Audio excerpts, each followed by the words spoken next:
210 में क्या है, विधानमंडल में प्रयोग करे जाने वाली भाषा है। ठीक है, विधानमंडल में कौन सी भाषा प्रयोग की जाएगी, ओबियसली हिंदी, इंग्लिश। ठीक है, लेकिन देखिए क्या है इसमें, भाग 17 के किसी भी प्रावधान के होते हुए भी, मतलब क्या, भाग 17 के किसी भाग के प्रावधान के होते हुए क्या, इसका मतलब क्या है, भाग 17 में क्या दिया, राजभाषा दी है। ठीक है, उसके होते हुए मतलब भाग 17 के होते हुए भी, ठीक है, मतलब भाग 17 के जो नियम हैं, ठीक है, उनको टकराव ना हो, वो भी हैं, उनके होते हुए भी, किंतु अनुच्छेद 348 के उपबंधों के अधीन रहते हुए, ठीक है, आर्टिकल 348 के उपबंधों के अधीन रहते हुए क्या है, हम देख लेंगे क्या है उसमें। ठीक है, राज्य का विधानमंडल में कार्यवाही उस राज्य की राजभाषा या राजभाषाओं में, हिंदी में या अंग्रेजी में की जाएगी। ठीक है, इसमें मेन क्या है, देखिए हिंदी इंग्लिश में कार्रवाई की जाएगी, लेकिन क्या है, परंतु देखिए विधानसभा के अध्यक्ष, विधान परिषद के सभापति,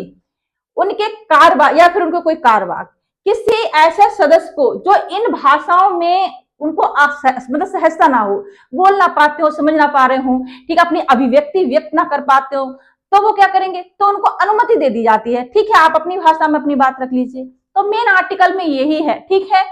देखिए फिर से पढ़ लेते हैं, भाग 17 के किसी भी प्रावधान के होते हुए भी,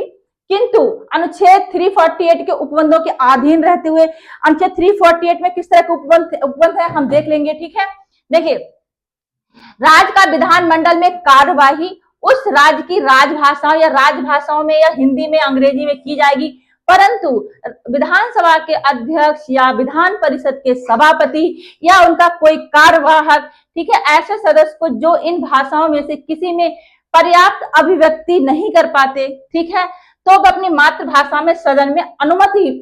मतलब मिल सकती है उनको कि अपनी अभिव्यक्ति, आप जिस भाषा में सक्षम हो, अपनी जो मातृभाषा में आप सक्षम हो, अपनी अभिव्यक्ति मतलब बोल सकते हैं, अपनी बात आप बोल सकते हैं, तो सदन में बोल सकते हैं। अनुमति कौन दे देगा, विधान परिषद के सभापति, विधानसभा के अध्यक्ष, वो अनुमति दे देंगे, उनकी अनुमति के बाद ही आप बोल सकते हैं, अभिव्यक्ति व्यक्त कर सकते हैं। ठीक है, देखिए आर्टिकल 348 का यहाँ डिस्कस हुआ है, तो बहुत जरूरी है कि आर्टिकल 348 के उपबंधों के अधीन रहते हुए, इसका मतलब क्या है, आर्टिकल 348 के उपबंध क्या है, देखिए आर्टिकल 348 के उपबंधों के अधीन का मतलब, ठीक है, मुख्य नियम यह है कि उच्च न्यायालय और उच्चतम न्यायालय में अंग्रेजी भाषा का प्रयोग होगा, लेकिन यह नियम अनुच्छेद 348 में दिए गए अन्य विशेष प्रावधानों जो खंड 2 खंड 3 की शर्तों में सीमित